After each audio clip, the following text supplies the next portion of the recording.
اعوذ باللہ من الشیطان الرجیم بسم اللہ الرحمن الرحیم۔ حضرات و خواتین، آپ کے علم میں ہے کہ القرآن کورسز نیٹ ورک پاکستان کے زیر اہتمام ہر ماہ کے دوسرے اتوار کو یہاں القرآن کورسز سینٹر بہادر آباد میں درس قرآن و حدیث کی فکری نشستیں منعقد کی جاتی ہیں۔ آج کی نشست بھی اسی سلسلے کی کڑی ہے اور حسب سابق ہمارے مدرس حضرت مولانا محمد اسلم شیخو پوری صاحب دامت برکاتہم ہیں، اور آج کا ہمارا موضوع انتہائی فکری یعنی مسلمانوں کے زوال سے دنیا کو کیا نقصان پہنچا ہے۔ آج جن پوائنٹس کو ہمارے اس موضوع کے تحت ریز کیا جائے گا وہ کچھ اس طریقے سے ہیں۔ نمبر 1، مسلمانوں کو عروج کیسے حاصل ہوا۔ نمبر 2، مسلمانوں کے تنزل کا آغاز کب اور کیسے ہوا۔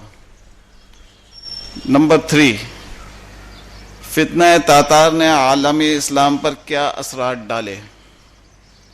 نمبر 4، مسلمانوں کے زوال اور مغربی تہذیب کے عروج سے دنیا کس خسارے سے دوچار ہوئی۔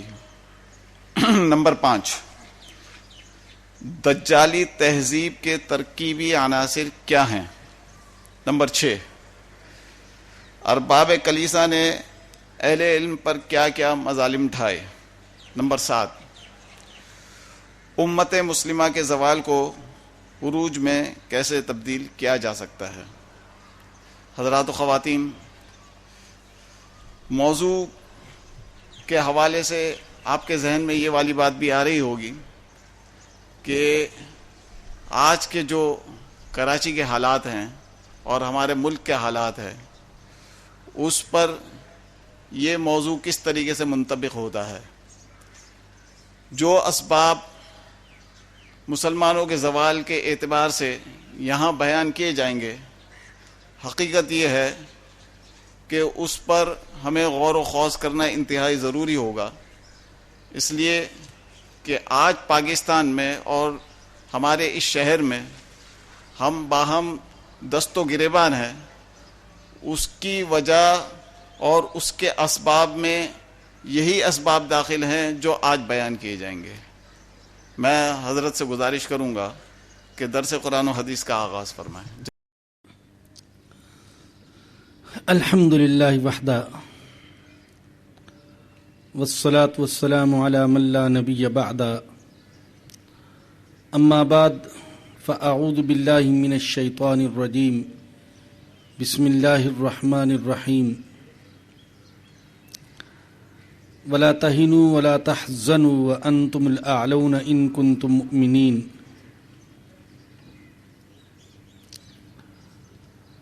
وقال تعالى واعتصموا بحبل الله جميعا ولا تفرقوا واذكروا نعمة الله عليكم إذ كنتم أعداء فألف بين قلوبكم فأصبحتم بنعمته إخوانا آمنت بالله صدق الله العلي العظيم وصدق رسوله النبي الكريم۔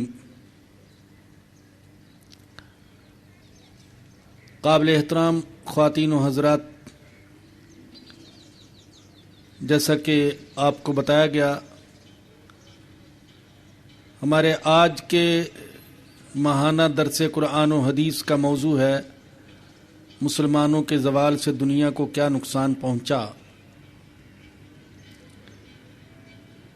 اس موضوع کے ضمن میں جو پہلا سوال اٹھایا گیا ہے وہ یہ کہ مسلمانوں کو عروج کیسے حاصل ہوا۔ اگر اس سوال کا جواب ایک جملے میں دینا چاہیں تو وہ جواب یہ ہوگا کہ مسلمانوں کو دنیا میں عروج حاصل ہوا ایمان سے اور ایمانی صفات سے۔ اور یہ سوچ صرف میری نہیں، قرون اولیٰ کے جو مسلمان تھے، بالخصوص صحابہ کرام رضی اللہ عنہم اجمعین، ان کی بھی سوچ یہی تھی کہ ہمیں دنیا میں عزت، عروج اور اقتدار جو ملا تو وہ ایمان اور ایمانی صفات کی بنیاد پر ملا، ورنہ عرب سرور عالم صلی اللہ علیہ وسلم کی بعثت سے قبل دنیا میں سب سے زیادہ اجڑ، گنوار، جاہل، قاتل، ڈاکو اور لٹیرے سمجھے جاتے تھے، مگر اللہ پاک نے ایمان کی برکت سے ان کے حالات بدل دیے۔ 16 ہجری میں حضرت ابو عبیدہ بن جراح رضی اللہ تعالی عنہ فوجوں کے ساتھ پیش قدمی کرتے ہوئے فلسطین تک جا پہنچے اور انہوں نے فلسطین کا محاصرہ کر لیا۔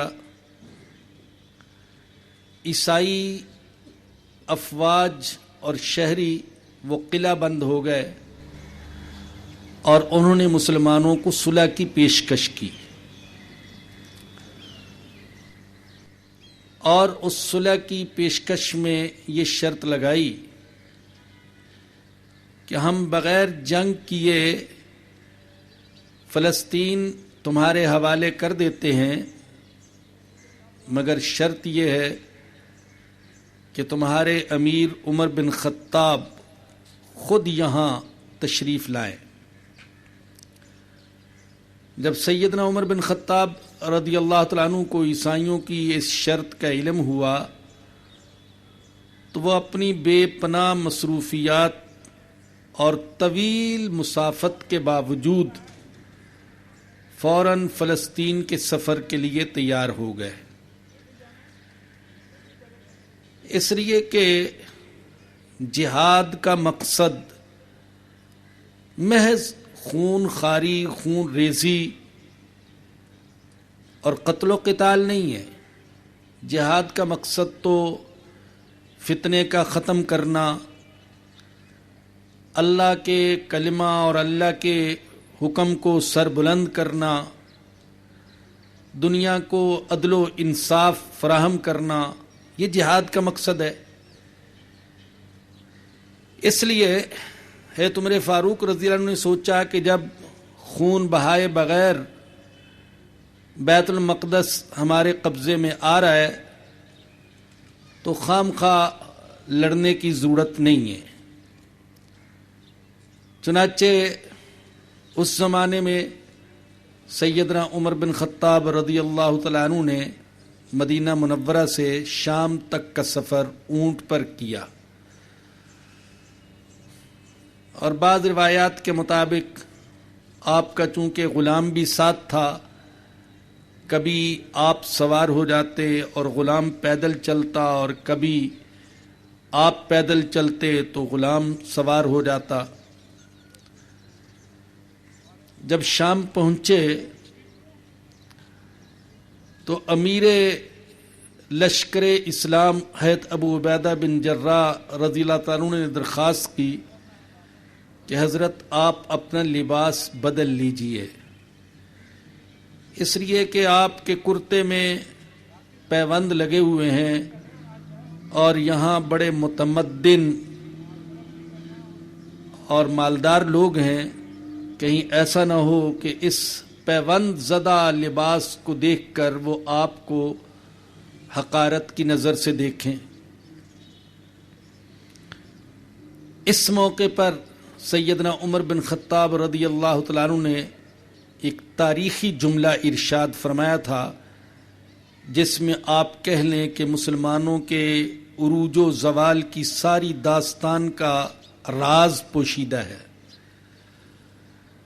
ہے تم نے فرمایا کہ انا کنا اذل قوم، ابو عبیدہ، پہلے تو آپ نے یہ فرمایا اے ابو عبیدہ کاش یہ بات تمہارے علاوہ کوئی دوسرا کہتا، تم نے کیوں کہی یہ بات، تم تو بہت بڑے آدمی ہو، حضور کی صحبت اٹھائے ہوئے، تزکیہ کیے ہوئے، اور حضور کی زبان سے اتنا بڑا لقب حاصل کیے ہوئے کہ جس لقب پر صدیوں فخر کیا جائے تو کم ہوگا، کیونکہ حضور اکرم صلی اللہ علیہ وسلم نے ایک موقع پر حضرت ابو عبیدہ بن جراح کے بارے میں فرمایا تھا لِكُلِّ أُمَّةٍ امین، ہر امت میں کوئی خاص قسم کا امین ہوتا ہے، ممتاز قسم کا امین، وَأَمِينُ هَذِهِ الْأُمَّةِ ابو عبیدہ بن جراح، اور میری امت کا وہ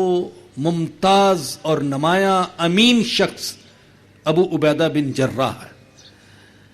تو اتنا بڑا لقب حضور نے دیا، امین هذه الامہ، اس امت کا امین۔ تو آپ جیسا حضور کا صحبت یافتہ مزکہ انسان، لقب یافتہ انسان، وہ مجھے یہ سمجھا رہا ہے کہ لباس بدل لو تاکہ کفار تمہیں حقارت کی نظر سے نہ دیکھیں۔ انا کنا اذل قوم، ہم جو عرب ہیں دنیا کی سب سے ذلیل قوم سمجھے جاتے تھے، ذلیل قوم۔ یہ جو آپ سنتے ہیں نا کیسر و کسریٰ اور دوسرے بادشاہوں کی طرف آپ نے خطوط لکھے اور ان میں سے بعض نے بڑی بے ادبی اور گستاخی کے ساتھ ان خطوط کو پھاڑ دیا یا سفیر کے ساتھ بات کرنا ہی مناسب نہیں سمجھا، تو یہ جان لیں کہ ان کا یہ رویہ اس بنا پر نہیں تھا کہ یہ پیغمبر اسلام کے خطوط ہیں، ان کا یہ رویہ اس بنا پر تھا کہ یہ ایک عرب کی طرف سے خطوط ہیں، اور عربوں کو کیسے جرت ہو گئی کہ ہمارے جیسے ترقی یافتہ اور دولت مند بادشاہوں کے ساتھ بات کر سکیں، نہ صرف بات کریں بلکہ ہمیں یہ حکم دیں کہ تم مسلمان ہو کر ہمارے حضور پیش ہو جاؤ۔ ان کو جرت کیسے ہوئی؟ اس لیے کہ یہ لوگ عربوں کے ساتھ گفتگو کرنا اپنی توہین سمجھتے تھے، ان کو اتنا گرا ہوا جانتے تھے۔ تو ان کا یہ رویہ محض اسلام کی بنیاد پر نہیں تھا اور حضور کی دعوت اسلام کی بنیاد پر نہیں تھا، بلکہ ان کے رویے میں جو اصل چیز پوشیدہ تھی وہ عربوں سے نفرت، انتہا درجے کی نفرت، کہ عربوں کو گری ہوئی قوم سمجھتے تھے۔ تو اس لیے ہے عمر فاروق نے اس چیز کا اقرار کیا، انا کنا اذل قوم، ہم دنیا کی سب سے ذلیل قوم تھے، کون سا جرم ہے جو ہمارے اندر نہیں تھا؟ فَأَعَزَّنَا اللَّهُ بِالْإِسْلَامِ، اللہ نے ہمیں جو عروج دیا، ہمیں جو عزت دی، وہ اسلام کی بنیاد پر عزت دی۔ ہمیں عزت عرب ہونے کی وجہ سے نہیں ملی، ہمیں عزت پٹرول کے ذخائر دریافت ہونے کی وجہ سے نہیں ملی، ہمیں عزت سونے چاندی کی کانوں کی وجہ سے نہیں ملی، ہمیں عزت ٹیکنالوجی کی وجہ سے نہیں ملی، بلکہ ہمیں جو عزت ملی ہے وہ اسلام کی بنیاد پر ملی ہے۔ فَمَهْمَا نَطْلُبُ الْعِزَّةَ بِغَيْرِ مَا أَعَزَّنَا اللَّهُ بِهِ أَذَلَّنَا اللَّهُ، اے ابو عبیدہ اب اگر ہم نے اسلام کو چھوڑ کر دوسری چیزوں میں عزت کو تلاش کرنا شروع کر دیا، عروج کو تلاش کرنا شروع کر دیا، تو اللہ ہمیں دوبارہ ذلیل کر دے گا۔ اللہ اکبر۔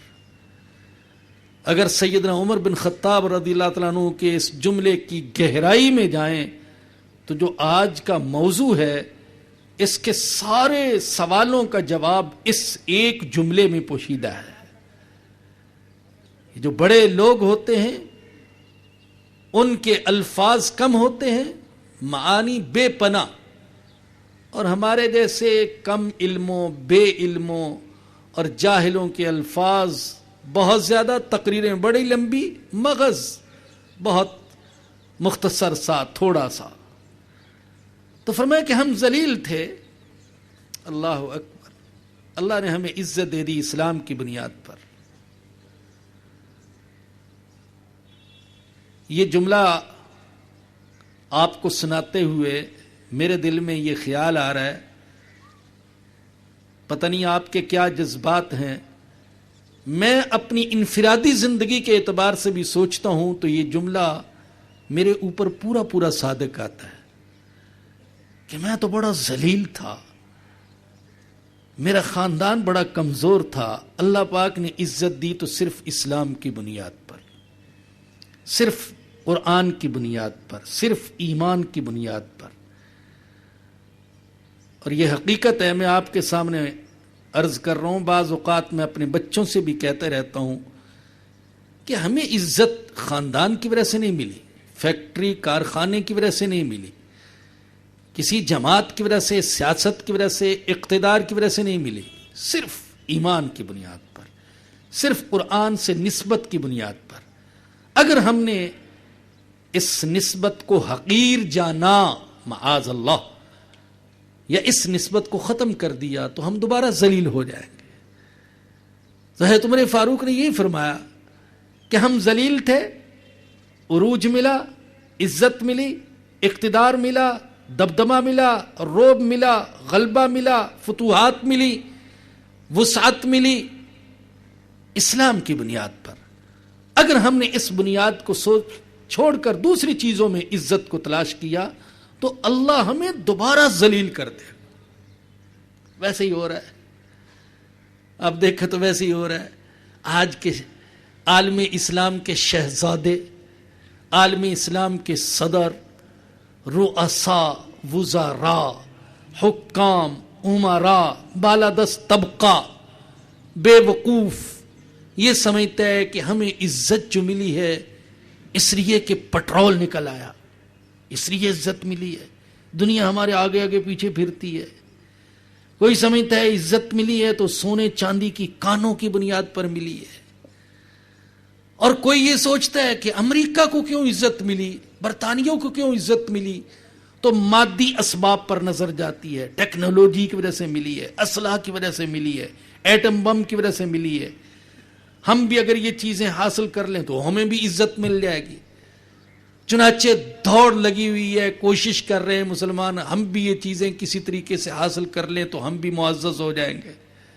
لیکن نہیں، ہماری سوچ غلط ہے، اور رسول اللہ صلی اللہ علیہ وسلم کے خلیفہ ثانی حضرت عمر فاروق کی سوچ صحیح ہے. مسلمانوں کو عزت اسلام کی بنیاد پر ملی. ہو سکتا ہے دوسری قوموں کو دنیاوی عزت دوسری چیزوں کی بنیاد پر ملتی ہو، لیکن مسلمانوں کو ایمان اور اسلام کی بنیاد پر عروج ملا. اور یہاں میں یہ عرض کر دوں کہ ایمان صرف زبان سے لا الہ الا اللہ محمد الرسول اللہ پڑھ لینے کا نام نہیں ہے، اور اسلام صرف ظاہری چند رسمیں روح کے بغیر ادا کر لینے کا نام نہیں ہے.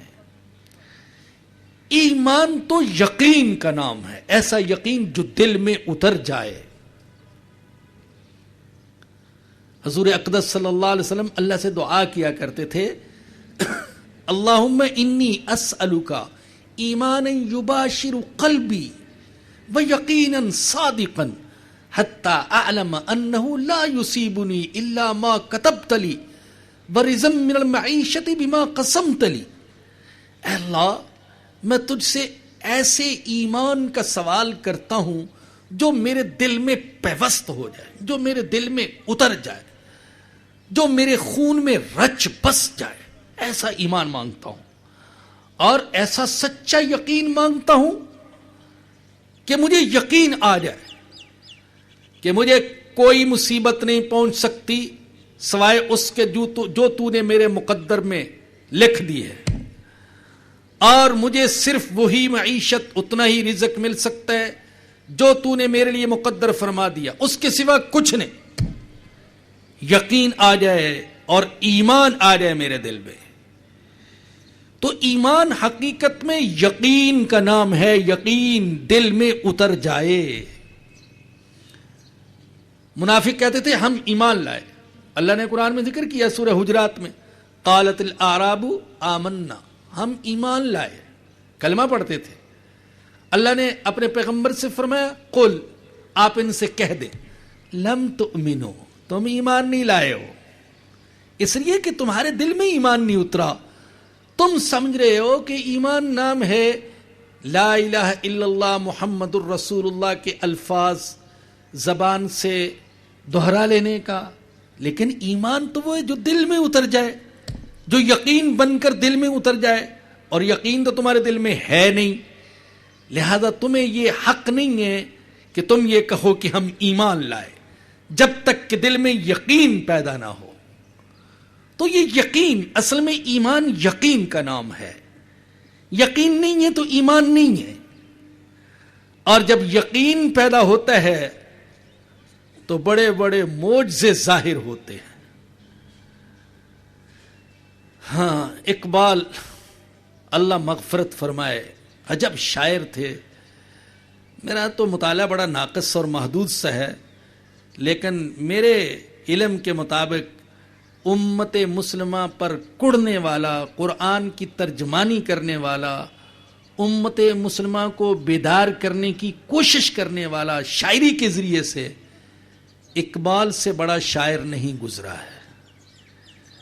اس کی ہر بات سے ہمیں اتفاق نہیں، اختلاف بھی ہو سکتا ہے، لیکن بہرحال اس کے اندر یہ جو کڑن اور بیداری تھی اس سے انکار نہیں کیا جا سکتا. اور صرف میں ہی اس کا معترف نہیں ہوں، ایک عالم معترف ہے، اور بڑے بڑے علماء نے اس کا اقرار کیا، حتیٰ کہ سید ابو الحسن علی ندوی رحمۃ اللہ علیہ جیسا اس صدی کا عظیم انسان وہ بھی اقبال کا مداح ہے. تو یقین کے حوالے سے وہ کہتے ہیں اقبال جب اس انگارہ خاکی میں ہوتا ہے یقین پیدا تو کر لیتا ہے یہ بالو پرے روح الامین پیدا. جب اس خاکی انگارے میں یقین پیدا ہوتا ہے تو جو روح الامین میں بالو پر ہیں وہ اس کے اندر پیدا ہو جاتے ہیں. غلامی میں نہ کام آتی ہیں شمشیریں نہ تدبیریں، جو ہو ذوق یقین پیدا تو کٹ جاتی ہیں زنجیریں. غلامی میں شمشیریں اور تدبیریں کسی کام نہیں آتی. بڑا عجیب شعر ہے یہ جو لوگ کہتے ہیں نا بھی ٹیکنالوجی حاصل کر لو، جدید اسلحہ حاصل کر لو، بس تم بھی ایک غالب اور ترقی یافتہ قوم بن جاؤ گے. غلط کہتے ہیں. جو اقبال کہہ رہے ہیں غلامی میں نہ کام آتی ہیں شمشیریں نہ تدبیریں. جب ہیں ہی غلام، سوچ غلامی والی، سیاست غلامی والی، معاشرت غلامی والی، تو شمشیروں سے کیا ہوگا اور ایٹم بم سے کیا ہوگا؟ آج ہم نے ایٹم بم بنا رکھا ہے، لیکن کون ڈرتا ہے ہم سے؟ کیا عزت ہے؟ اللہ معاف فرمائے ہماری. ایک کالم نگار نے ایک دفعہ لکھا تھا، اس کی بات نقل کر رہا ہوں، ناراض نہ ہو جانا. بڑا عجیب کالم لکھا ایٹم بم کے حوالے سے طنزیہ انداز میں. تو اس نے کہا کہ ایک طوائف اپنے کسی آشنا سے ملنے کے لیے گئی تو دیکھا کہ اس کی جیب میں خنجر ہے طوائف اور جیب میں خنجر. اس آشنا نے پوچھا یہ کیوں رکھا ہوا ہے؟ تو اس نے کہا اپنی ناموس کی حفاظت کے لیے، اپنی ناموس کی حفاظت کے لیے خنجر رکھا ہوا ہے. تو بھائی ایسے خنجر کا کیا کام جب سوچ ہی غلامانہ ہو، محکومانہ ہو؟ تو ایٹم بم یا شمشیریں یا ٹیکنالوجی یا اسلحہ وہ کام نہیں آئے گا. اور اقبال ہی کہتے ہیں یقین افراد کا سرمایہ تعمیر ملت ہے، یہی قوت ہے جو صورت گرے تقدیر ملت ہے. افراد کا جو یقین ہے یہ ملت کی تعمیر کا سرمایہ ہے، اور یہی وہ قوت ہے جو ملت کی تقدیر کی صورت بنانے والا سرمایہ اور قوت ہے. یقین کس چیز کا؟ کہ یقین آ جائے. یقین اللہ کا یقین، اللہ کی صفات کا یقین. اللہ کا یقین تو ہے اللہ ہے، لیکن اصل ہے اللہ کی صفات کا یقین. اللہ کی جتنی صفات ہیں وہ آپ پڑھتے جائیے، ان سب کا یقین. مجھے یقین آ جائے اللہ کے رحمان ہونے کا، اللہ کے رحیم ہونے کا، اللہ کے کریم ہونے کا، اللہ کے رزاق ہونے کا. رزق دینے والا وہ ہے، یہ یقین آ جائے. کوئی نہیں رزق دے سکتا مجھے اس کے سوا. وہ کھلانا چاہے تو کوئی بھوکا نہیں رکھ سکتا، اور وہ بھوکا رکھنا چاہے تو کوئی کھلا نہیں سکتا. رزاق وہ ہے، افراد کا رزاق بھی وہ ہے، اور جماعتوں، قوموں اور ملکوں کا رزاق بھی وہی ہے. کوئی ظاہری طاقت رزاق نہیں ہے. موقع نہیں ہے میں تفصیل میں جا کر بتاؤں. ان اشاروں کو سمجھتے جائیے کہ جو آج مسلمان کے دل سے یہ نکل گیا کہ رزاق کون ہے، رزق دینے والا کون ہے. دجالی اور مادی حکومتوں، سلطنتوں اور معاشروں اور قوتوں کو سمجھا جا رہا ہے یہ رزق دینے والے. نہیں، رزاق اللہ تعالیٰ کی ذات ہے. وہ ہر بات سنتا ہے، ہر چیز دیکھتا ہے، ہر چیز سے باخبر ہے، ہر جگہ حاضر ہے، ہر جگہ موجود ہے. یہ اللہ کا یقین. کتاب اللہ کی سچائی کا یقین، رسول اللہ صلی اللہ علیہ وسلم کی سچائی کا یقین، نظریے کی صحت کا یقین. میرا نظریہ صحیح ہے، میں صحیح نظریے پر ہوں، اس کی سچائی کا یقین. کفر کی ناکامی کا یقین. صداقت و دیانت میں کامیابی ہے، اس کا یقین. دنیا فانی ہے، عارضی ہے، اس کا یقین. دوسری زندگی حقیقی ہے، اس کا یقین. اسباب کچھ نہیں ہے جب تک کہ مسبب الاسباب ان میں اثر پیدا کرے، اس کا یقین. تو جب یہ یقین پیدا ہو جائے تو پھر عبادت میں مزہ آتا ہے، پھر اللہ کی راہ میں خرچ کرنے میں لطف آتا ہے، بھوکا رہنے میں بھی مزہ آتا ہے، غریبی اور فقیرے میں بھی مزہ آتا ہے، گناہوں سے بچنے میں مزہ آتا ہے. لیکن اس کے برعکس جب یقین نہ ہو، شکوک و شبہات اور وساوسی و وساوس، تو عبادت میں لذت نہیں رہتی، دعا میں اثر نہیں رہتا، اور ذکر میں نور نہیں رہتا. اقبال ہی نے کہا ہے محبت کا جنوں باقی نہیں ہے، مسلمانوں میں خون باقی نہیں ہے، صفیں کج دل پریشاں سجدہ بے ذوق. صفیں کج دل پریشاں سجدہ بے ذوق، کہ جذبے دروں باقی نہیں ہے. جب اندر کا جذب نہیں، یقین نہیں، تو پھر نماز میں بھی مزہ نہیں ہے، سجدہ بھی بے ذوق ہے، بے کیف ہے، عبادت اور دعا میں بھی لطف نہیں. اللہ پاک نے جو قرآن کریم میں آخری سورت رکھی ہے سورہ ناس، بہت سی حکمتیں ہیں اس میں. تو ایک بڑی حکمت اس میں یہ بھی ہے کہ آخری دور کا، ویسے تو ہر دور کا، لیکن آخری دور کا خاص طور پر سب سے بڑا فتنہ وساوس کا فتنہ ہے، شکوک و شبہات کا فتنہ. یقین نہ رہے، شکوک و شبہات پیدا ہو جائے. ابتدا ہوتی ہے وساوس سے، وسوسوں کی یلغار، اور آج کے دور کا سب سے بڑا فتنہ. تو اللہ پاک نے اسی فتنے سے پناہ مانگنے کا حکم دیا آخری صورت میں. قل اعوذ برب الناس ملک الناس الہ الناس. 3 صفات اپنی ذکر کی، رب الناس، ملک الناس، الہ الناس. 3 صفات، اور ایک فتنے کے شر سے پناہ مانگنے کا حکم. من شر الوسواس الخناس الذی یوسوس فی صدور الناس من الجنۃ والناس. ان لوگوں کے وسوسے کے شر سے پناہ مانگتا ہوں جو دلوں میں وسوسے ڈالتے ہیں. یہ جنات بھی ہیں اور انسان بھی ہیں. تو ابتدا وساوس سے ہوتی ہے، پھر شکوک و شبہات پیدا ہوتے ہیں، یقین ختم ہو جاتا ہے. کتنے ہی دوست ہیں اچھے خاصے نمازی، سوچ بھی نہیں سکتا انسان کہ یہ ان کے دل میں بھی ایسے ایسے شکوک و شبہات ہوں گے. برملا اعتراف کرتے ہیں، ظاہر ہے ہم مجمع کے سامنے جاتے ہیں، مجمع کے سامنے بات کرتے ہیں. حسن ظن کی بنا پر بعض لوگ اپنے ذاتی احوال بھی بیان کرتے ہیں. حیرت ہوتی ہے، سالوں کا نمازی ہے اور وہ کہہ رہے ہیں مولوی صاحب اللہ کے بارے میں وسوسے آتے ہیں، حضور کے بارے میں وسوسے آتے ہیں، حضور کی ازواج کے بارے میں وسوسے آتے ہیں، آخرت کے بارے میں وسوسے آتے ہیں، شکوک و شبہات پیدا ہوتے ہیں. یہ ایک الگ موضوع ہے، اس کو چھیڑنا نہیں چاہ رہا، لیکن عرض کر رہا تھا کہ ایمان نام ہے یقین کا، اور جب یقین ہو تو پھر عبادت میں، اطاعت میں، ہر چیز میں مزے ہے.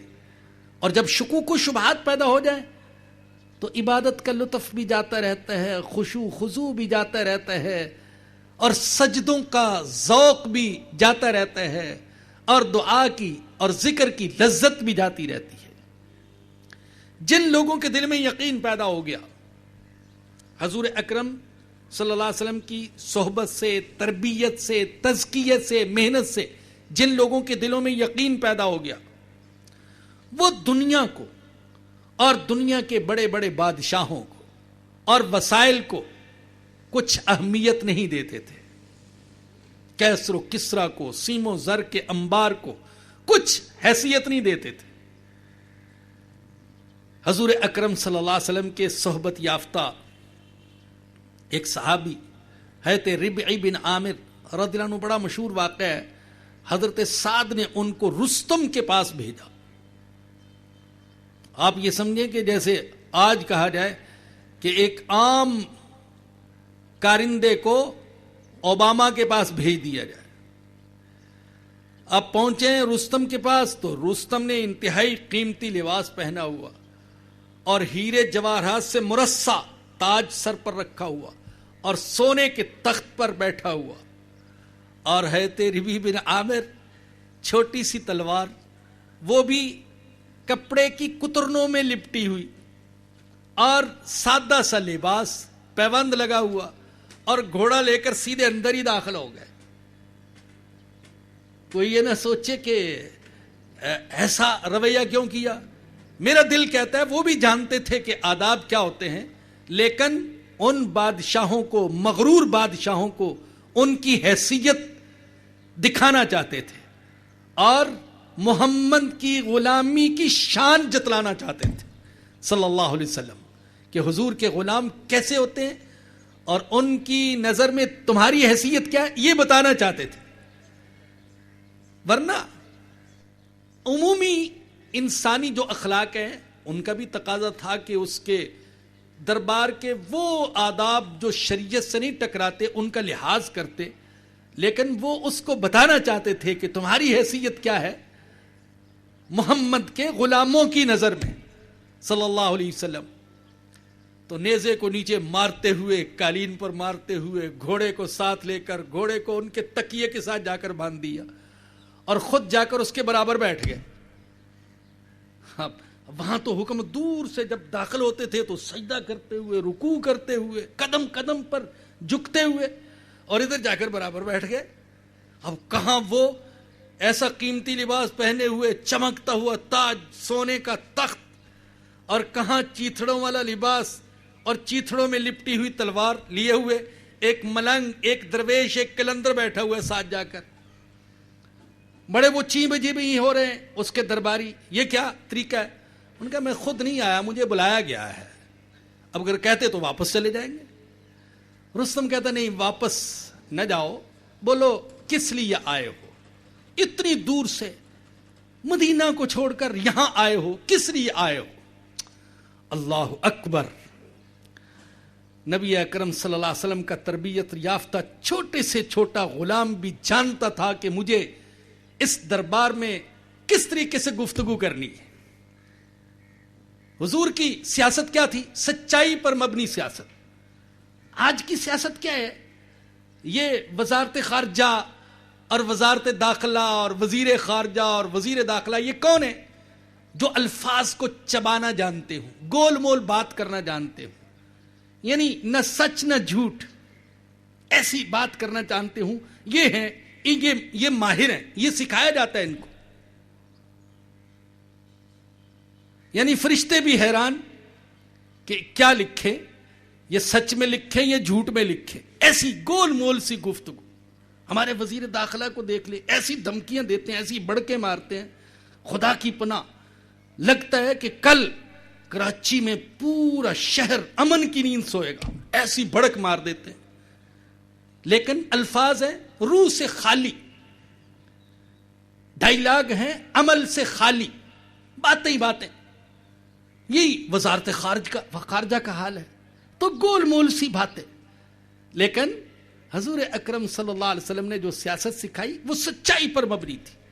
حق بات کرو، سچی بات کرو، سادہ لفظوں میں جو اس کی سمجھ میں آ جائے. پوچھا کیوں آئے ہو، کیا مقصد ہے؟ اللہ اکبر. تو یہ نہیں کہا کہ ہم تو سیر سپاٹے کے لیے آگے تھے، بس بھول کر آگے تھے، معافی چاہتے ہیں، واپس چلے جائیں گے. یہ نہیں کہا. فرمایا کہ اللہ ابتعثنا، ہم خود نہیں آئے، اللہ نے ہمیں بھیجا ہے، اللہ نے ہمیں اٹھایا ہے. اس امت کو اللہ نے اٹھایا ہے. یہ امت مسلمہ اللہ نے اٹھائی. اللہ خود تو کہتے ہیں قرآن میں، کنتم خیر امت اخرجت للناس، تم بہترین امت ہو جس کو انسانوں کے لیے اٹھایا گیا ہے، انسانوں کے لیے نکالا گیا. ہائے اللہ، جس امت کو ساری انسانیت کے لیے نکالا گیا تھا، آج وہ امت خود کنگال ہے. آج خود اس کے پاس کردار نہیں. جس نے پوری دنیا کو کردار سکھانا تھا، اخلاق سکھانے تھے، سیاست کے، معیشت کے، معاشرت کے رنگ ڈھنگ سکھانے تھے، آج وہ خود کنگال ہے، وہ دوسروں کی طرف دیکھ رہی ہے. تو کہا اللہ ابتعثنا، اللہ نے ہمیں اٹھایا ہے، اللہ نے ہمیں بھیجا ہے. لنخرج من شاء من عبادت الناس الی عبادت اللہ، تاکہ جسے اللہ چاہے اسے ہم انسانوں کی عبادت سے نجات دے کر اللہ کی عبادت کا عادی بنا دیں. یہ ہمارا مقصد. یہ ہمارے نبی نے ہمیں سکھایا ہے کہ لوگوں کو انسانوں کی عبادت سے چھٹکارا دو اور اللہ کی عبادت کی دعوت دو. انسان کی عبادت نہیں کرنی. اب سوچئے کیا سوچ ہے کہ عبادت تو یا اللہ کی ہوتی ہے، سچے اللہ کی، یا عبادت جھوٹے معبودوں کی، بتوں کی، فلاں کی فلاں کی. اور یہ کیا کہہ رہے ہیں؟ ہمیں اس لیے بھیجا گیا تاکہ ہم انسانوں کو انسانوں کی عبادت سے چھٹکارا دے کر اللہ کی عبادت کی طرف لے جائیں. کل بھی، آج بھی، بلکہ آج زیادہ، سب سے زیادہ جو عبادت ہو رہی ہے وہ بتوں کی نہیں، لات ہبل اور عزا منات کی نہیں، انسان کی عبادت. اور بات مختصر کروں تو سب سے زیادہ عبادت انسان اپنے نفس کی کر رہا ہے، اپنی خواہشات کی کر رہا ہے. تو فرمایا کہ ہم اس لیے آئے تاکہ انسانوں کو انسانوں کی عبادت سے ہٹا کر اللہ کی عبادت میں لگا دیں. وَمِن ضِيقِ الدُّنْيَا إِلَىٰ سَعَةِ الْآخِرَةِ، اور دنیا کی تنگی سے آخرت کی وسعت کی طرف لے جائیں. یہ دنیا کی تنگی پر مر مٹنے والے لوگ ہیں، ہم ان کو بتائیں کہ آخرت کتنی وسیع ہے. ان چند نعمتوں پر اپنا سب کچھ لٹا دینے والوں، ہم تمہیں بتاتے ہیں کہ اللہ نے تمہاری جنت کی صورت میں کتنی وسیع و عریض دنیا رکھی ہے، کیسی کیسی نعمتوں کا سامان اللہ نے تمہارے لیے کر رکھا ہے. وَمِن جَوْرِ الْأَدْيَانِ إِلَىٰ عَدْلِ الْإِسْلَامِ، اور دینوں کے ظلم سے نکال کر اسلام کے عدل کی طرف لے جائیں. اللہ اکبر. غیر معروف سے صحابی ہے، کوئی بہت بڑا نام نہیں ہے، لیکن چند الفاظ میں کیسے حضور اکرم صلی اللہ علیہ وسلم کی بعثت کا سارا خلاصہ بیان کر کے رکھ دیا. تو بتا یہ رہا تھا کہ جن کے دل میں یقین تھا، اللہ کی ذات کا یقین، صفات کا یقین، جلال کا یقین، جمال کا یقین، بزرگی کا یقین، کبریائی کا یقین، طاقت کا یقین، ان کے دلوں میں کیسر و کسرا کا کوئی روب اور دبدبا نہیں تھا، اور سیم و زر سے اور سونے چاندی کی چمک دمک سے وہ متاثر ہونے والے لوگ نہیں تھے.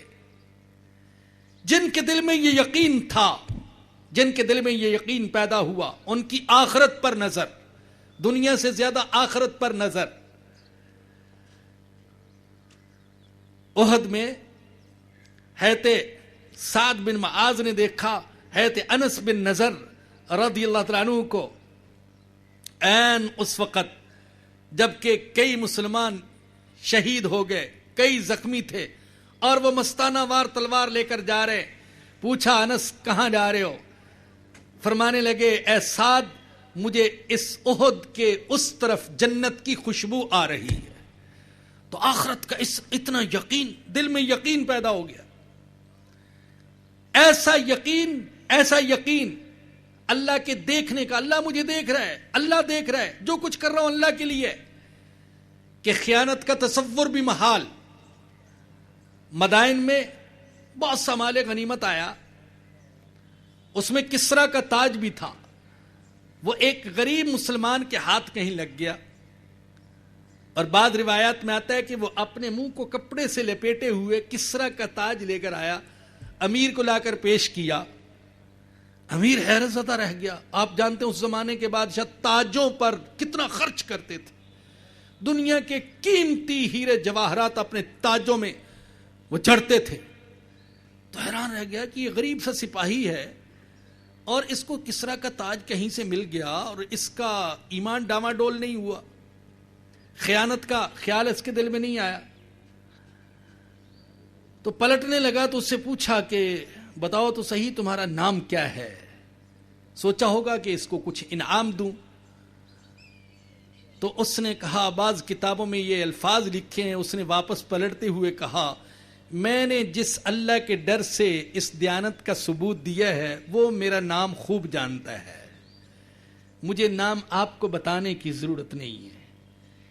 ایک طرف تو امانت و دیانت کا ایسا مظاہرہ، پھر ایسا اخلاص کہ نام تک بتانا وہ گوارا نہیں کیا.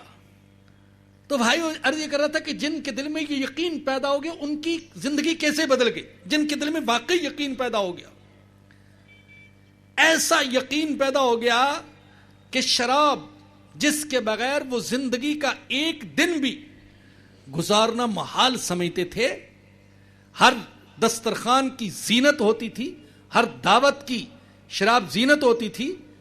جب اعلان ہوا، منادی نے اعلان کیا او لوگو اللہ نے شراب کو حرام کر دیا، جام ہاتھ میں ہے، مٹکے پڑے ہوئے ہیں، ساقی موجود ہے، لیکن حکم دیا کہ سب توڑ ڈالو، آج کے بعد ہاتھ نہیں لگائیں گے، اللہ نے اس کو حرام قرار دے دیا ہے.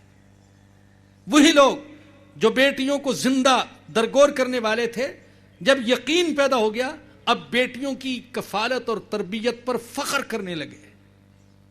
مختصر یہ کہ اس یقین اور ایمان کی وجہ سے ان کے دن بدل گئے، ان کی راتیں بدل گئیں، ان کے جذبات بدل گئے، محبت و نفرت کے پیمانے بدل گئے، جینے کا ڈھنگ بدل گیا، اور وہ سب ایک امت بن گئے.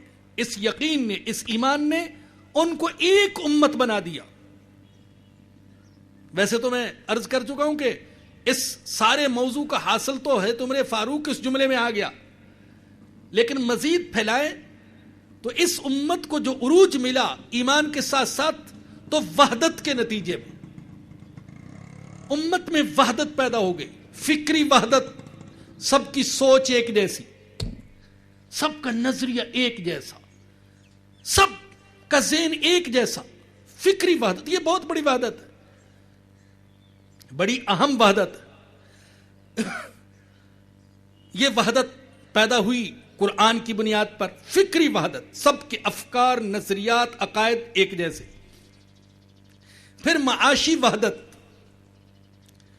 زکوٰۃ، صدقات، خیرات، انفاق کے ذریعے سے معاشی وحدت پیدا کی گئی، کوئی بھوکا نہ رہے. پھر معاشرتی وحدت، اور اس میں اہم کردار ادا کیا نماز نے. معاشرتی وحدت، سب ایک جیسے، ایک ہی دسترخوان پر بیٹھنے والے، ایک ہی صف میں کھڑے ہونے والے. ایک ہی صف میں کھڑے ہو گئے محمود و ایاز، نہ کوئی بندہ رہا نہ کوئی بندہ نواز.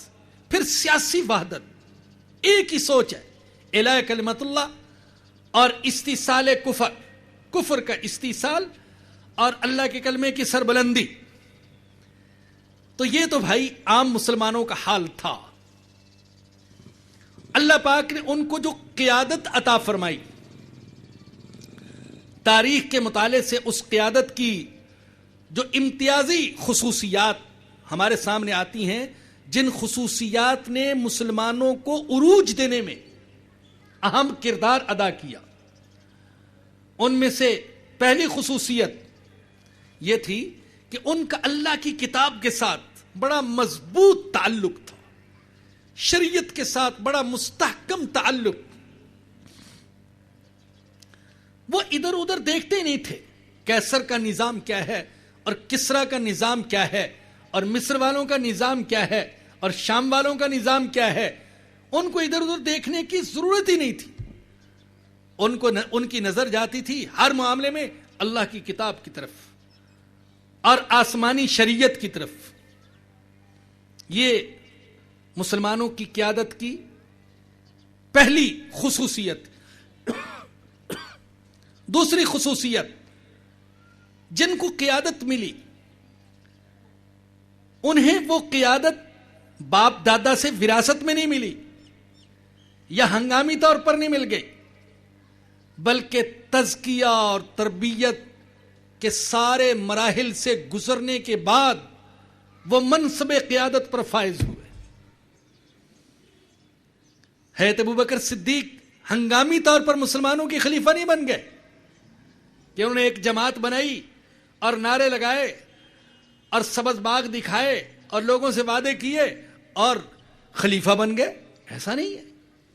حضرت عمر فاروق ایسے نہیں بنے، بلکہ یہ سب لوگ تزکیہ اور تربیت اور تعلیم کے سارے مراحل سے گزرے، جسے ہمارے ہاں مشائخ کہتے ہیں بڑے رگڑے کھانے کے بعد دلوں سے پہلے نکالا گیا عہدہ اور قیادت کی محبت کو نکالا گیا.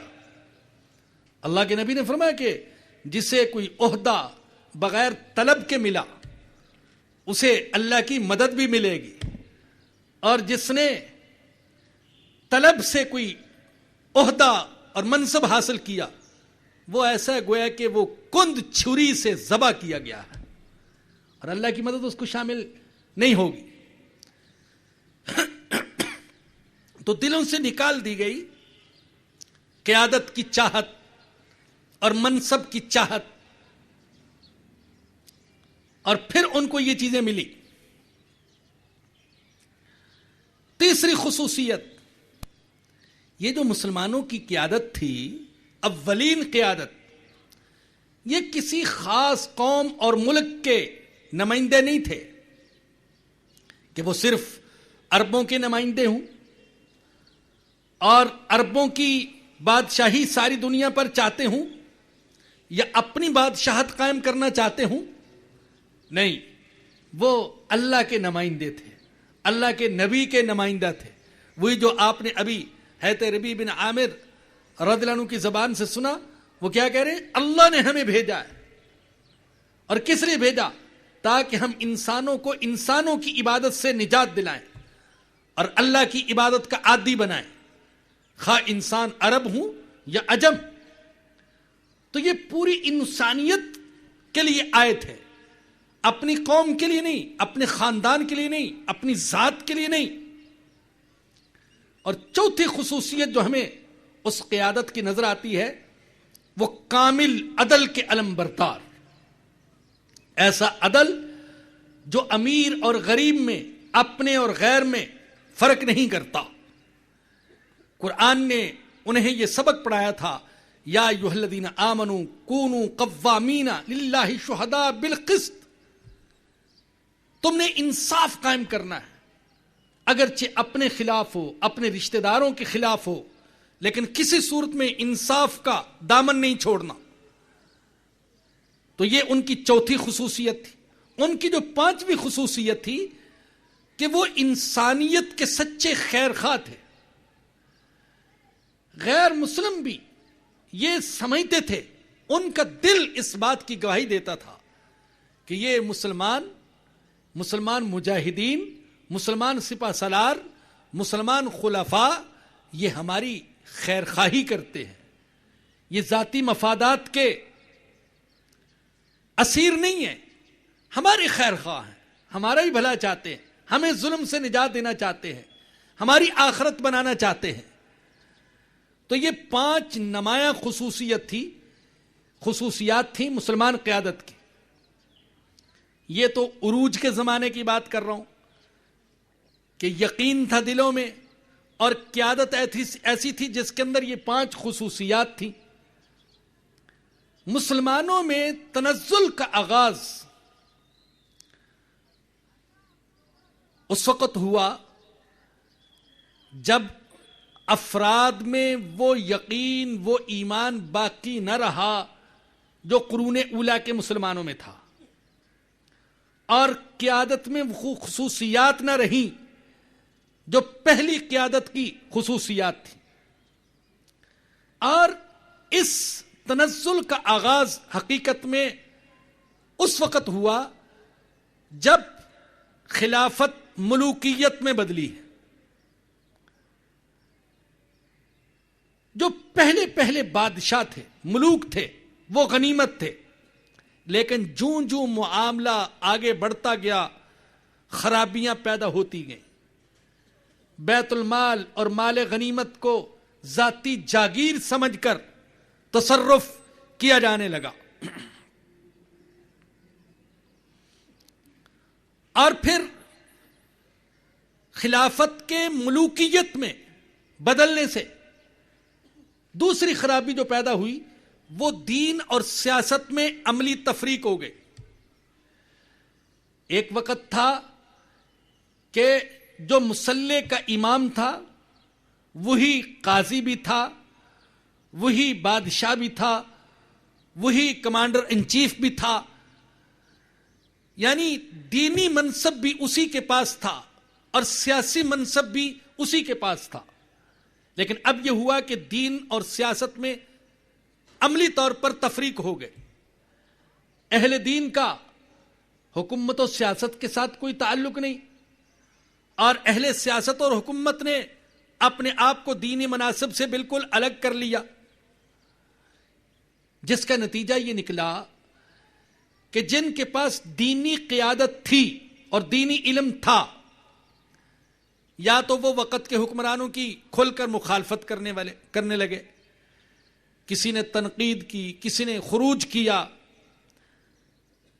یا پھر انہوں نے گوشہ نشینی اختیار کر لی، مسجد تک اپنے آپ کو محدود کر لیا، خانقاہ تک محدود کر لیا، مدرسے تک محدود کر لیا، اور اس بات سے حکمرانوں کو کوئی خطرہ اور پریشانی نہیں تھی۔ ٹھیک ہے، تم اپنا مدرسہ چلاتے رہو، اپنی مسجد چلاتے رہو اور خانقاہ چلاتے رہو، لیکن حکومتی امور کے ساتھ تم کوئی تعلق نہ رکھو۔ سیاست کیسے کرنی ہے اور خارجی طور پر حکومتوں سے تعلقات کیسے قائم کرنے ہیں، ملک کیسے چلانا ہے، تمہیں اس کے ساتھ کوئی تعلق نہیں ہونا چاہیے۔ بس تم تو یہ بات دیکھو مسلمانوں کا وضو صحیح ہے نہیں ہے، نماز صحیح ہے نہیں ہے، بس اس چیز کو دیکھو، لیکن ایوان حکومت کے ساتھ، ایوان عدل کے ساتھ، ایوان سیاست کے ساتھ تمہارا کوئی تعلق نہیں ہے۔ آپ دیکھیں تو آج بھی یہی ہے، وہ کہتے ہیں ٹھیک ہے انفرادی طور پر تم نماز بھی پڑھتے رہو، روزے بھی رکھتے رہو، ٹوپیاں پہنو، پگڑیاں پہنو، شلواریں اونچی کر لو، تسبیح ہاتھ میں پکڑ لو، ہمیں کوئی اعتراض نہیں ہے، لیکن ہماری سیاست کو چھیڑ چھاڑ نہ کرو، اس سے تمہارا کوئی تعلق نہیں ہے۔ نہ صرف یہ بلکہ یہود و نصارہ بھی وہ یہی چاہتے ہیں کہ کہ یہ اپنی ذاتی زندگی میں صبح سے شام تک ذکر کرتے رہیں، کوئی بات نہیں، کرتے رہیں، لیکن سامراج پوری دنیا پر چھا رہا ہے، دجال پوری دنیا پر چھا رہا ہے، دجالی تہذیب کو مسلط کیا جا رہا ہے، اس سے یہ تعلق نہ رکھیں، اس سے یہ سروکار نہ رکھیں۔ تو یہ دوسری خرابی تھی جو پیدا ہوئی کہ دین و سیاست میں عملی طور پر تفریق کر دی گئی۔ تیسری جو خرابی پیدا ہوئی وہ قیادت کے قول و فعل میں تضاد تھا، کہتے کچھ اور کرتے کچھ، باتیں بڑی پر اثر لیکن عملی اعتبار سے بڑا بگاڑ۔ کہنے کو تو وہ مسلمان بھی تھے اور کہنے کو وہ دین کے علم بردار بھی تھے، لیکن ان کی ذاتی زندگی میں منافقت سی آ گئی تھی۔ ایک چوتھی خرابی جو مسلمانوں کی قیادت میں پیدا ہوئی وہ جہاد سے اعراض تھا۔ میدان جہاد کو ترک کر دیا، جہاد سے دوری اختیار کر لی۔ جہاد میں اس امت کی سربلندی کا راز پوشیدہ ہے۔ جب تک جذبہ جہاد باقی رہا، کفر پر مسلمانوں کا رعب اور دبدبہ طاری رہا، لیکن جب میدان جہاد کو خالی چھوڑ دیا تو کافروں کے دل سے بھی ان کی عزت، ان کا رعب اور دبدبہ نکل گیا۔ ایک پانچویں خرابی جو پیدا ہوئی وہ ایمان اور اتحاد کے اعتبار سے کمزوری۔ مسلمانوں کی طاقت کا راز دو چیزوں میں تھا، ایمان اور پھر آپس کا اتحاد۔ ایک طرف ایمان میں ضعف آ گیا اور دوسرا اتحاد کی بجائے افتراق، انتشار، فرقے، جماعتیں۔ ایک ساتویں، چھٹی اور بڑی اہم خرابی جو پیدا ہوئی اور آج تک ہے وہ یہ کہ سورت نے حقیقت کی جگہ لے لی۔ سورت باقی رہ گئی، حقیقت نہ رہی۔ دین کی صورت تو رہ گئی، دین کی حقیقت نہ رہی۔ ایمان کی صورت رہ گئی، ایمان کی حقیقت نہ رہی۔ نماز کی صورت رہ گئی، حقیقت نہ رہی۔ آہستہ آہستہ حقیقت نکلتی گئی۔ اور یاد رکھیے، حقیقت کا مقابلہ حقیقت کر سکتی ہے صرف صورت نے۔ دیکھیں، اگر مجھے ایمان کی حقیقت حاصل ہے تو میں خواہشات کی حقیقت کا مقابلہ کر سکتا ہوں، میں ترغیبات کی حقیقت کا مقابلہ کر سکتا ہوں، میں گناہوں کی حقیقت کا مقابلہ کر سکتا ہوں۔ لیکن اگر میرے پاس صرف ایمان کی صورت ہے، حقیقت نہیں، تو پھر خواہشات کی حقیقت کا مقابلہ کرنا میرے لیے ممکن نہیں ہوگا۔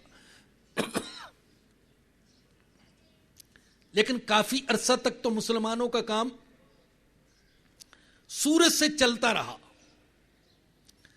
لوگ ان کو سمجھتے رہے کہ یہ وہی اولین مسلمانوں کے خلفاء اور ان کے جانشین ہیں، یہ ابو بکر و عمر، عثمان و علی رضی اللہ عنہم، ان کے نام لینے والے ہیں، ان کے جانشین ہیں۔ تو کافی عرصہ تک تو صورت ہی سے، نام ہی سے کام چلتا رہا۔ ارے یہ مسلمان ہیں، خالد بن ولید جیسے سپہ سالاروں کے، ابو عبیدہ بن جراح اور حضرت سعد بن وقاص، ان جیسے سپہ سالاروں کے یہ نام لیوا ہے، ان کی نسلوں سے ہیں، یہ کوئی عام لوگ نہیں ہیں۔ تو کافر صرف مجاہدین کی صورت سے، مسلمان کی صورت سے ہی خوف زدہ رہے۔ جیسے بعض اوقات آپ نے دیکھا ہوگا، ہمارے دیہاتی کاشتکار یہ کرتے ہیں، یہ زمین میں جب غلہ ڈالتے ہیں بیج کے طور پر، تو پرندوں کو بھگانے کے لیے لکڑی کھڑی کرتے ہیں اور اس پر قمیض پہنا دیتے ہیں۔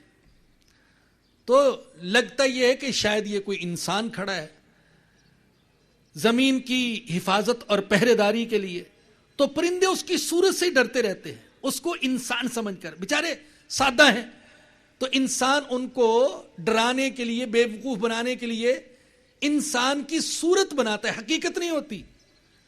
لیکن اگر کوئی دلیر کوا بہادری سے کام لے اور ایک دفعہ وہ جو انسان کی صورت بنائی ہوئی ہے اس کی کھوپڑی پر آ کر بیٹھ جائے تو دوسرے کوے بھی دلیر ہو جائیں گے. ارے جس سے ہم ڈر رہے تھے یہ تو حقیقت تو ہے ہی نہیں, یہ تو صورت ہی صورت ہے. یہی حال میرے بزرگوں اور دوستوں, میری بہنوں اور بیٹیوں مسلمانوں کا ہوا. عرصے تک تو کافر ان کی صورت ہی سے ڈرتے رہے. یہ مجاہدین کی اولاد ہیں, یہ ان لوگوں کی اولاد ہیں جو دنیا کو کچھ نہیں سمجھتے. یہ تو اللہ کے لیے جیتے ہیں, اللہ کے لیے مرتے ہیں, ان کے لیے جان دینا کچھ نہیں ہے. یہ تو جنت کے متلاشی اور جنت کے طلبگار ہیں, یہ تو شہادت کی تمنا رکھنے والوں کی نسل ہیں. تو ان کی صورت ہی سے خوف زدہ رہے. لیکن جب قریب سے آ کر دیکھا اور تجربہ ہوا, واسطہ پڑا, تو پتا چلا کہ یہ اندر سے تو کھوکھلے ہیں.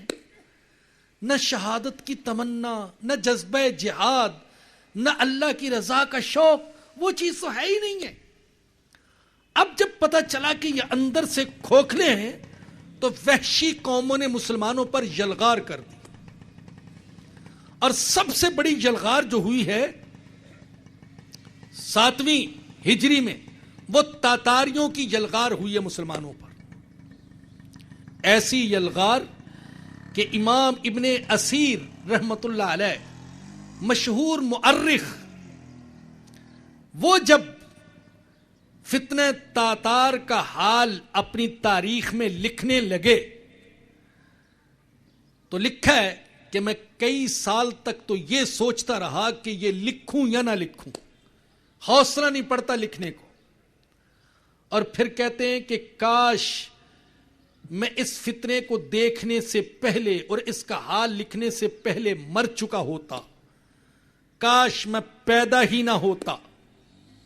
اور لکھا ہے کہ آدم علیہ الصلوۃ والسلام سے لے کر آج تک اس سے بڑا فتنہ کبھی پیش ہی نہیں آیا.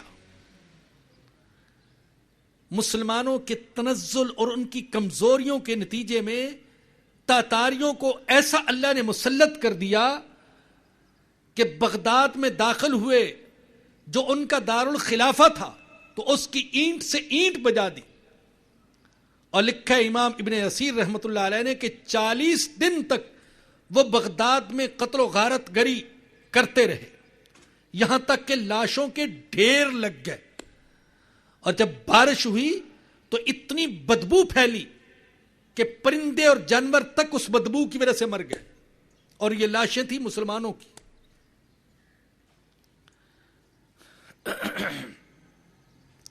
اللہ کی شان دیکھیں کہ وہی تاتاری جن کو مسلمانوں کی تلوار شکست نہ دے سکی, ان تاتاریوں کو اسلام کی صداقت نے شکست دے دی. اور تاتاریوں کو اللہ پاک نے اسلام قبول کرنے کی توفیق دے دی.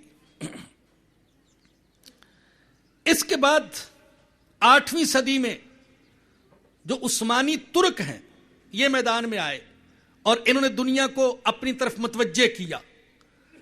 بالخصوص جب 853 ہجری میں یعنی 15ویں عیسوی میں جب سلطان محمد فاتح نے صرف 24 سال کی عمر میں بازنطینی حکومت کے دارالسلطنت قسطنطنیہ کو فتح کیا تو مسلمانوں میں ایک نیا جوش پیدا ہو گیا.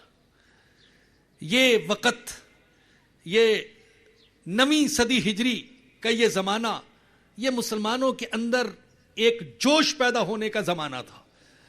اس لیے کہ صدیاں گزر گئیں, کوئی قسطنطنیہ کو چھیڑنے کی اور اس کی طرف بڑھنے کی جرت نہیں کر سکا تھا.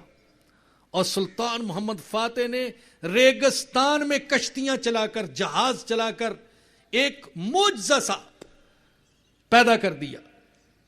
تو اس وقت مسلمانوں کے اندر بڑا جوش خروش پیدا ہوا, ایک نئی امنگ پیدا ہوئی. جیسے آج کل ہم کبھی کبھی سنتے ہیں طالبان نے اتنے امریکی مردار کر دیے اور اتنوں کو ہلاک کر دیا, تو کبھی کبھی ہمارے اندر بھی تھوڑا سا جوش پیدا ہو جاتا ہے, اچھا مسلمان بھی امریکیوں کو للکارنے کی جرت رکھتے ہیں, ایسا ہو سکتا ہے کہ ہم بھی ان کو مار سکیں. صرف مرنا ہی ہمارے مقدر میں نہیں ہے, مارنے کا بھی کبھی کبھی موقع مل جاتا ہے. تو کبھی کبھی افغانی طالبان کوئی ایسی کرامت ہمیں دکھاتے ہیں تو ہمارے اندر بھی جینے کا حوصلہ پیدا ہوتا ہے اور لگتا ہے کہ واقعی ہمارے اندر بھی شاید ابھی تک سیف اللہ حضرت خالد بن ولید رضی اللہ تعالیٰ عنہ جیسے مجاہدوں کی کچھ جرت اور عزیمت اور ان کی کچھ خصوصیات باقی ہیں. تو اسی طریقے سے جب سلطان محمد فاتح نے قسطنطنیہ کو فتح کیا حیرت انگیز طریقے سے، تو پوری دنیا کے مسلمانوں میں ایک جوش سا پیدا ہوا اور پھر اللہ نے ترکوں کو کعبے کی خدمت کے لیے قبول کیا. لیکن پھر ترکوں میں بھی تنزل کے آثار ظاہر ہونا شروع ہوئے، آپس میں بغض، حسد، اسراف، فضول خرچی، حب دنیا، جمود اور پسماندگی، یہ چیزیں ان کے اندر بھی آ گئیں. اور پھر ترکوں کی پسپائی کے بعد اور خلافت کے انہدام کے بعد بتدریج بین الاقوامی منظر پر مغربی تہذیب اور قومیں چھا گئے. مسلمانوں کے زوال اور مغربی تہذیب کے عروج سے دنیا کو کیا نقصان پہنچا، اس پر تو ابھی گفتگو ہونی ہے. میں نے شروع میں بتا دیا بھائی الطاف صاحب کو کہ انشاءاللہ دوسری قسط بھی اور دوسری نشست بھی اسی حوالے سے ہوگی. مختصر طور پر آخر میں ایک جواب دے کر بات کو ختم کرنا چاہوں گا. دنیا کو جو سب سے بڑا نقصان پہنچا، جو میری ناقص سوچ کے مطابق، وہ یہ کہ مادی سوچ ایمانی سوچ پر غالب آ گئی. اگر یہ کہوں تو بے جا نہیں ہوگا کہ اکثر ملکوں اور اکثر انسانوں اور اکثر خطوں پر دجالیت غالب آ گئی اور روحانیت اور ایمانیت وہ کچھ پیچھے سے چلے گئے. یوں ہوا جیسے پسپائی اختیار کر لی اور دجالیت نے نہ صرف یہود و نصارہ کو بلکہ بہت سارے مسلمانوں کو بھی اپنے اثر میں لے لیا. یہ کیسے ہوا، کیسے وہ مغربی تہذیب چھا گئی اور کیسے ہم اس تہذیب کے اثرات سے اور دجالیت سے محفوظ رہ سکتے ہیں، اور کس طریقے سے مسلمانوں کے زوال کو عروج میں تبدیل کیا جا سکتا ہے، انشاءاللہ اللہ پاک نے توفیق دی تو اس حوالے سے اگلی نشست میں گفتگو ہوگی. وآخر دعوانا ان الحمدللہ رب العالمین.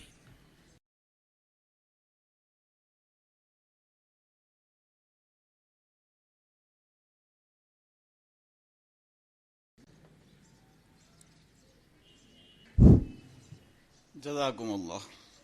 کچھ اعلانات ہیں، جیسے کہ مولانا نے اعلان فرمایا کہ اگلا درس قرآن بھی انشاءاللہ تعالی آج کے موضوع پر ہی منعقد ہوگا اور اس کی وہ دوسری نشست ہوگی، یعنی کہ مسلمانوں کے زوال سے دنیا کو کیا نقصان پہنچا. اگلے ماہ بھی اسی موضوع پر درس قرآن و حدیث ہوگا اور انشاءاللہ تعالی تاریخ ہوگی 13 مئی. حضرات و خواتین، آپ کو بتاتا چلوں کہ آج سے نصف صدی قبل عالم اسلام کے مایہ ناز مفکر حضرت مولانا ابو الحسن علی ندوی رحمۃ اللہ علیہ نے اسی موضوع پر ایک بک لکھی تھی، اور سب سے پہلے یہ بک جو لکھی گئی تھی یہ عربی میں تھی. اس کا نام تھا ماذا خسر العالم بانحطاط المسلمین، اور سب سے پہلے اس کے ایڈیشنز عرب دنیا میں شائع ہوئے. یقین جانیں کہ وہ دور پڑھنے پڑھانے کا، لکھنے لکھانے کا اتنا زیادہ دور نہیں تھا، لیکن اس کے باوجود اس دور میں اس کتاب کے ایڈیشنز پر ایڈیشنز شائع ہوئے، اور اس زمانے میں لاکھوں کی تعداد میں، اربوں میں یہ مقبول ہوئی.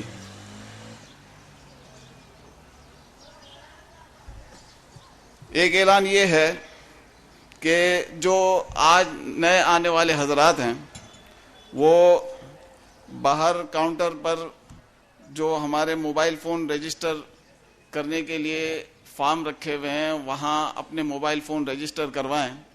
یہاں بھی ہم نے فارم سرکولیٹ کیا ہوا ہے، تاکہ آپ حضرات اپنے موبائل فون اگر ہمارے یہاں اندراج کروا دیں گے تو آپ کو ہمارے پروگراموں کے SMS ملتے رہیں گے۔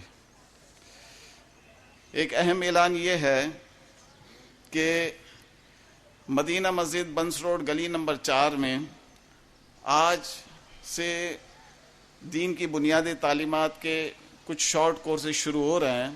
آج بعد نماز مغرب اس کی افتتاحی تقریب ہے، اور اس کی تفصیل کچھ اس طریقے سے ہے کہ اسکول، کالجز اور یونیورسٹیز کے طلباء اور معاشرے کے دیگر طبقات سے تعلق رکھنے والے حضرات کے لیے سہ-ماہی ترجمہ و تفسیر قرآن کلاسز، سہ-ماہی عربی گرامر کلاسز برائے قرآن فہمی، اور دین کے ضروری مسائل سیکھنے کے لیے سہ-ماہی فقہ کلاسز کا آج سے مدینہ مسجد میں آغاز ہو رہا ہے۔ اس کی افتتاحی تقریب انشاءاللہ تعالی بعد نماز مغرب وہیں مسجد میں منعقد ہوگی۔ آپ تمام حضرات سے گزارش ہے کہ یہ جو کورسز ہیں ان میں آپ داخلہ لیں۔ 3 ماہ کا یہ کورس ہوگا، اور جو بیسک عربک گرامر جو کر چکے ہیں ان کے لیے وہاں ایڈوانس عربی گرامر کی کلاسز کا بھی اہتمام کیا گیا ہے۔ کلاسز روزانہ رات 8 بجے شروع ہوا کریں گی اور 1.5 گھنٹے تک جاری رہا کریں گی، اور ہفتے میں 6 دن کلاسز ہوں گی اور اتوار کو تعطیل ہوگی۔ یہاں ہونے والے فکری دروس کی کیسٹس اور CDs وغیرہ یہ باہر یہاں القرآن کورسز سینٹر کا جو اسٹال لگا ہوا ہے یہاں سے آپ حاصل کر سکتے ہیں۔ حضرت شیخ الاسلام مفتی محمد تقی عثمانی صاحب دامت برکاتہم کا آسان ترجمہ قرآن یہ بھی باہر اسٹال پر دستیاب ہے، یہ بھی آپ لے سکتے ہیں۔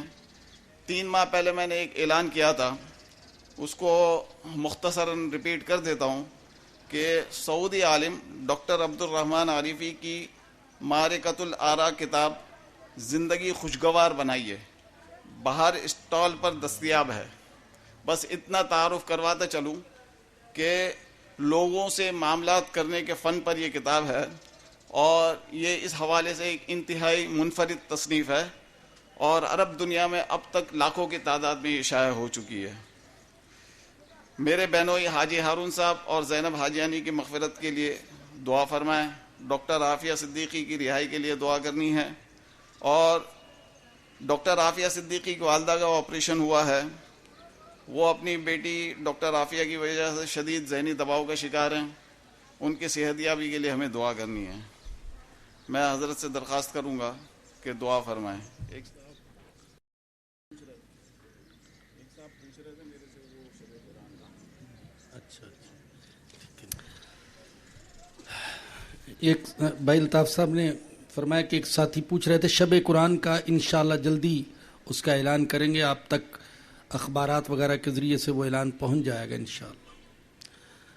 الحمدللہ رب العالمین والصلاة والسلام علی سید الانبیاء والمرسلین۔ ربنا ظلمنا انفسنا وان لم تغفر لنا وترحمنا لنکونن من الخاسرین۔